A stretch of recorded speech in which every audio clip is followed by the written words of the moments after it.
Well, Andy Burnham has come out publicly suggesting that MPs want him to oust Starmer, the man who has never had an opinion that he couldn't quite happily lose if he felt it was better for his career. A great win for the country, I'm sure, if they do change hands, but I don't think it's going to make much difference, if I'm being honest. As I posted online the other day, I'm talking about PR, but it's applicable for pretty much anything that's of large scale change in the country now. Simply put, I just don't think the bond market's going to take it. And when you're, up to your ears like we are in debt, then yeah, a few percentage points move in terms of bond yields is basically make or break for the finances. If we look at, for example, the 10-year bond is not dropping in when it comes to the yield versus even the US Treasury, and it's way above any of our peers in the OECD or even the G20, G8, excuse me.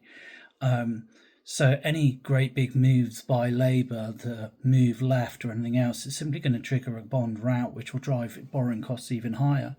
That's why I find the whole process at the moment, the entire Labour shenanigans, completely and utterly cut off from reality. I mean, you had is it Lucy Powell the other day come out suggesting that oh no, maybe it was Bridget Phillipson, I can't remember which anyway, talking about we must abolish the two child cap on child benefit. Now there may be very good moral or political reasons for doing that. There may not, but to say, oh, well, it's only 2 or 3 billion is kind of misunderstanding where we are as a country, and really actually underlines just actually the complete break from reality that the Labour Party currently has. They really don't seem to grasp where we are, and where we are is at the end of the bond market rally, and basically in that situation where our borrowing costs are not falling. And my concern, as I said in my thread about PR, which is just as applicable, I think that any moves by Labour to do anything even vaguely extreme is going to get so heavily punished by the bond markets by simply sell off and therefore rising yields that simply it won't be told, it'd be impossible to do. But I think, once you take that all into account, the whole Deputy Labour campaign is just, it's strange.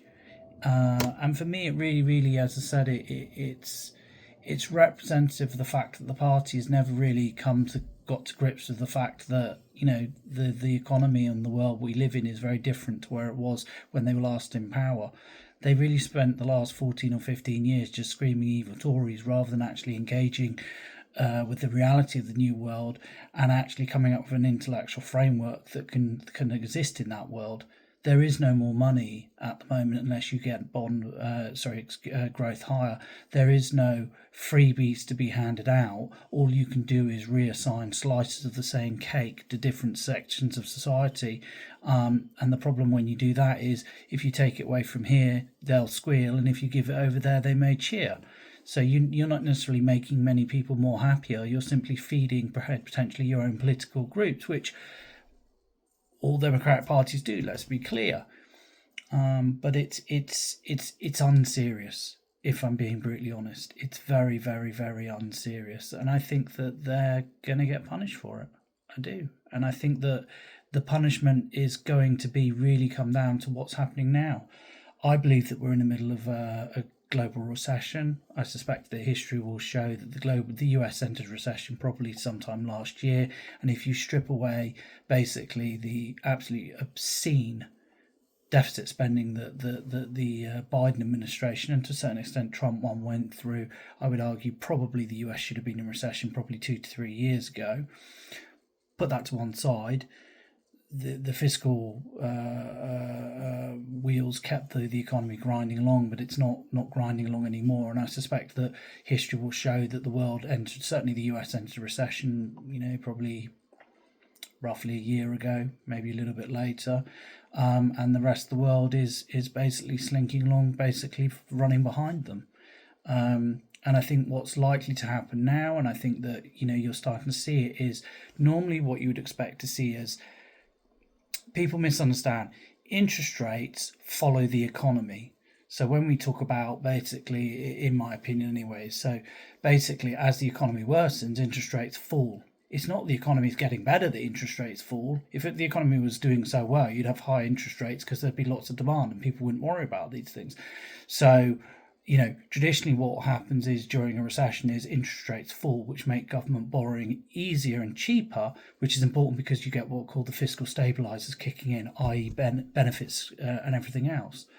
Well, I don't think that's going to happen necessarily so much here. Yes, I think interest rates are going to come down for the UK in the short term, but I don't think they'll come down half as much as our Rachel wants, and nowhere near enough to counterbalance the if we are in a recession, which I think we are, and we're heading into a nasty one globally, then the very clear rise in borrowing that will be generated by the welfare bills swelling again.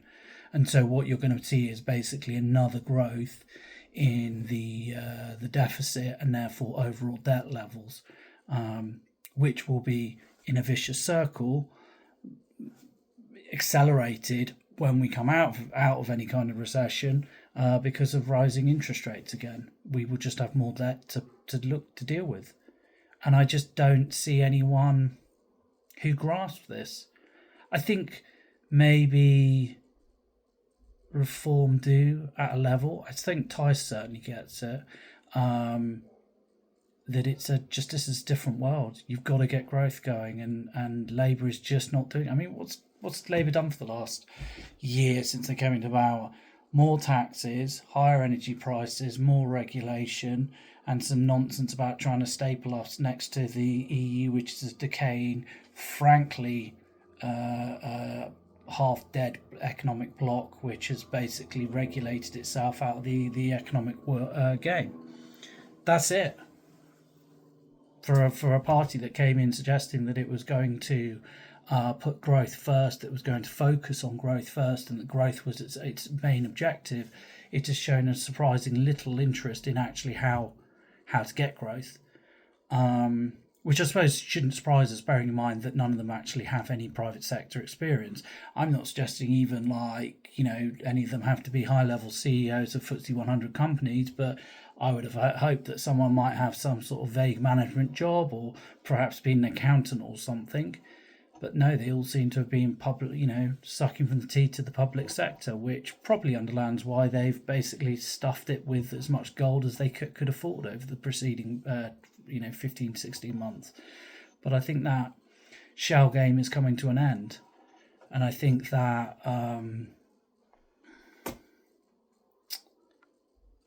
we're looking actually finally, and it will be very unpleasant potentially, but I think we're now moving to the end game of this era, as I've written about, the liberal era, the era of complete irresponsibility. And I think we're about to enter some pretty serious politics, because people are fed up now. I think you're starting to see the edge of this with reform when it comes to migration. Things, the Overton window hasn't so much been moved, it's just been basically torn off the wall and basically burnt in a ritual fire by an incredibly angry public. And I think you're going to see the same thing when it comes to the fiscal situation, because you can't escape from the reality of certain things that are interconnected. For example, and again, I'm politically, I'm a social democrat. I'm someone who largely believes in a balanced economy between government and the private sector. So I have no problem with either side.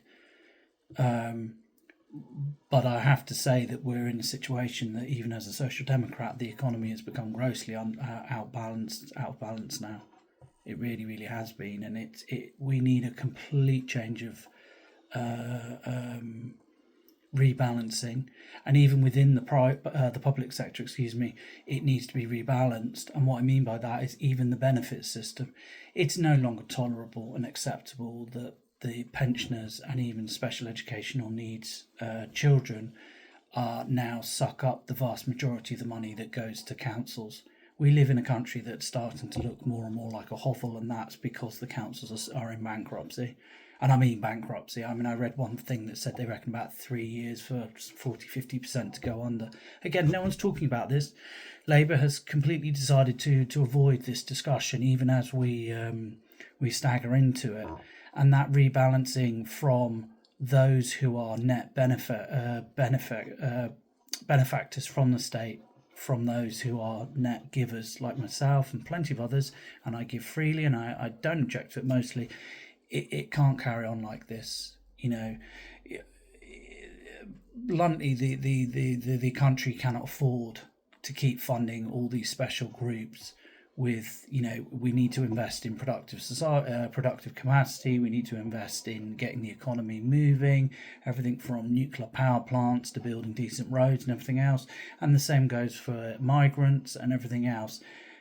Everyone can see the data now. Everyone, there is no more excuses anymore. And I think this is the thing that Labour is just struggling with, because fundamentally they are a party that is not really willing and able to make hard decisions. And it can't really make hard decisions because fundamentally, as I said earlier, they've spent the last 14, 15 years actually just squealing about the evil Tories, which is a deeply, deeply unserious thing to say. It's a deeply, deeply unserious political position to have, rather than actually asking the hard questions of how we got here, i.e. 2008, where we are now, and how do we get out of it. And by the way, I don't think the Tories did any of that as well, but I mean, I can at least give the Tories the benefit of the fact that they took over in 2010 in pretty much in the middle of the crisis. Then they rumbled into the Euro crisis, and then they basically rumbled straight into Brexit, COVID, and everything else. But I have to say, even the Tories, 12 months out of government, well, they were doing it even when they were in government. We're doing more thinking whilst in government than Labour was doing outside of government. And that's where we are. So I just thought I'd throw this out there. I think that the Labour shenanigans are just completely irrelevant. Watch the bond market. Anytime you're interested to know what's going on, just go look up 10-year gilt and maybe the 2-year gilt, and the same for the 2-year treasuries and the 10-year treasuries. Bearing in mind, as I said in my thread from a couple of days ago, they've generally followed each other up until about June this year, when they've clearly not. There are reasons, but not just to do with thing, but we clearly are suffering from basically a moron premium, i.e. the people who lend us all the money think that Rachel and Labour are just complete morons. Which, that might be unfair, but that's the reality of it. So go look those up, compare them. If the Treasury yields are dropping and ours aren't, you know that the crisis continues. And everything else is just noise. Everything is just noise. We, to a certain extent, much as we do internally within the country, I think that everyone who knows me would agree, we are waiting for the next crunch of some sort, political crunch. You've got the flag protests and everything else, and feels like there's a little bit of a gap now, probably I think waiting for Parliament to return and everything else. But I think more broadly, globally now, you're looking at we're waiting for the crunch. I think everyone can see that the world economy is really not well now, and I think that we're now waiting for that interaction. And interaction is exactly what will happen, because people have had enough. And I think that people, more than anything else, have had enough of political shenanigans by politicians who clearly haven't got a clue and are leading us astray. And unfortunately, like I said in one of my Substacks, a couple of months ago, perhaps, or even a month ago, maybe we need this. Maybe we need a crisis. Maybe we need a genuinely nasty event to force system through the change. Force change through the system. I hope not. No one should, beyond an intellectual level, you shouldn't really want what potentially is going to happen, because if the bond market really does take fright, it won't be a nice response from the government. You're looking at, them having to just cut to placate the bond markets, and those cuts will be brutal. 10% off of all pensions, 5% off of whatever else, 5% off of the, it will be the least well off, the least able to respond who will get hurt the most. And that's to a certain extent why I find it politically fascinating, but I find it actually quite personally offensive and actually quite depressing, because allegedly these people who care so much about this country and about the people who live within it and all the vulnerable and everything else, which is the traditional left-wing Labour shtick, they're the ones that are currently cruising us towards that moment where people will have to inflict that maximum pain on everyone because they can't be bothered to get a grip and make the relatively small changes required to start moving us in the same direction. And they are quite minimum from my perspective. I can understand from their perspective. Ideologically, it's completely not what they want to do. But if you turn around and said we're reforming the welfare system and we're gonna, a la Farage, cap migration or low-paid migration to force wages up and kick people out of welfare, and we're going to bring in a sane, energy policy and everything else, the bond markets would probably love that because it's just sane, and interest rate yields on gilts would almost immediately start dropping in the expectation that the economy would pick up quite substantially. It's not hard, it's just hard for Labour because fundamentally they've not done, as I've said, the intellectual work required, and they fundamentally are at odds with the direction of the world is travelling in, but actually also, as we're seeing with migration, at odds with basically where the British public are. Anyway, hopefully this is a little bit useful. I'll speak to you soon. Bye bye.